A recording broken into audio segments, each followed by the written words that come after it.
So, on to our English for Monday. And first of all, we've got our little do now. So, just have a quick run through of that. Can you rewrite the sentence below as direct speech? So the shop assistant told him that the cost was £6 exactly. So that's reported speech. That's telling us what they said. We want directly from the character's mouth. So what did the shopkeeper tell him? It cost £6 exactly. So you could put speech marks. It was £6 exactly, comma, the shop assistant told him. There you go. Write a sentence using the commonly confused homophone word practice. So, we've talked about this a lot, haven't we? Practice with an S tends to be the verb. So, when you practice something, so you practice a skill. And the other way we've remembered is that S is the same as skill. So, if it's something you do, so practice and apply, you practice a football skill. Whereas practice with a C tends to be is the noun, so it's like a doctor's practice, where you actually very similarly, it's the thing you do. Okay, so I went to go and practice my football would be one. It's up to you. Just make sure you use the word practice. This one is something we've not talked about much. Why is the newspaper headline ambiguous? Now, ambiguous means it's like it's not very clear. If you say if something's ambiguous, it's not clear.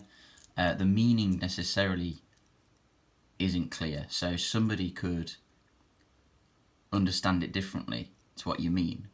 Now, some people can be ambiguous on purpose. The newspaper headline: students cook and serve grandparents. Well, that sounds like they are cooking and serving grandparents. There needs to be a comma somewhere.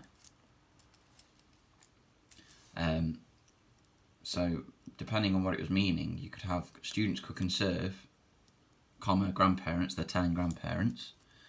You could have a couple of different punctuations, but the point is that with no punctuation, it's students cook and serve grandparents. Okay. The question is asking you what the punctuation needs. Not what punctuation is needed, but just what's wrong with it. Mr. Whoops has accidentally jumbled up two words containing the O letter string. Can you help him unjumble them? Ooh, now I haven't looked at this, so can I work this out under pressure?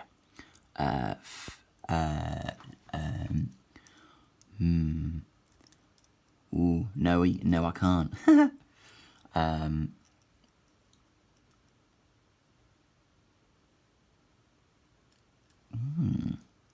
Ooh, no, I can't. Ooh, these are harder than mine. I might have to do the classic answers on a postcard. Oh, wait, you don't... You might be... I might be too old for that. No, you might be too young for that, even. Oh, I can't crack it. Oh, no. Underline the adverb of possibility or modal verb in the following sentences. So, might is the modal verb. And perhaps. There we go. Insert commas around the relative clause. So the war veterans, who are now all in their 80s, paraded proudly down the street. So the war veterans, comma, who are now all parading around in their 80s, were all now in their 80s, comma, paraded proudly around the streets. Oh, man. It's hurt my head this morning. On to the task. Now, I haven't used this video before, but planning this last week, I'm definitely going to use this in class. I really enjoyed this video clip. I want you to watch through it more than once. The first one, so the link's down here. Click on the link and just watch it. Just enjoy it, okay? Don't read on. Then I want you to watch it again with a more inquisitive mindset, like Sherlock Holmes, like a detective. And think about the questions below, as well as coming up with more of your own. Alright, so today's lesson is literally grab a pen and write down loads of questions. Alright? So I've just snipped this bit from the website. I found it because it gives you a bit of a an overview of the clip. So the video, The Eye of the Storm, tells the story of an anonymous airship pilot who we see in a very dark form deciding to say goodbye to a companion. So, and he's going towards a storm. So,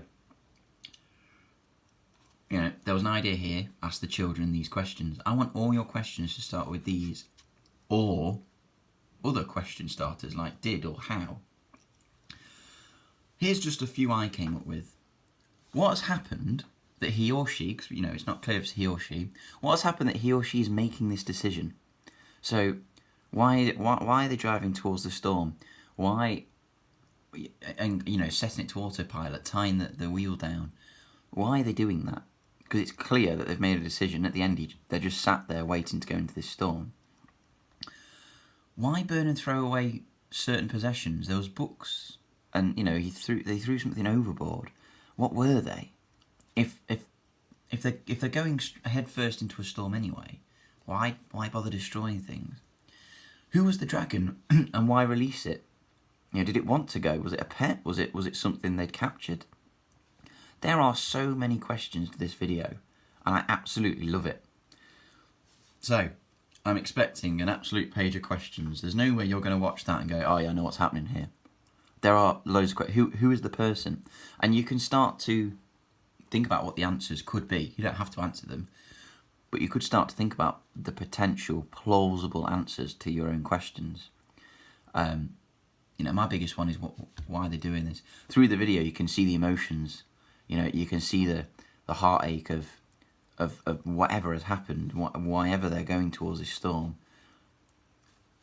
It's powerful. When you watch it back a couple of times, you'll see more and more little details.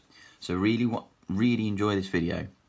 Jot down questions, and I'm really interested to see what you guys come up with by the end of the week with this one. Okay, so real big effort with this, please.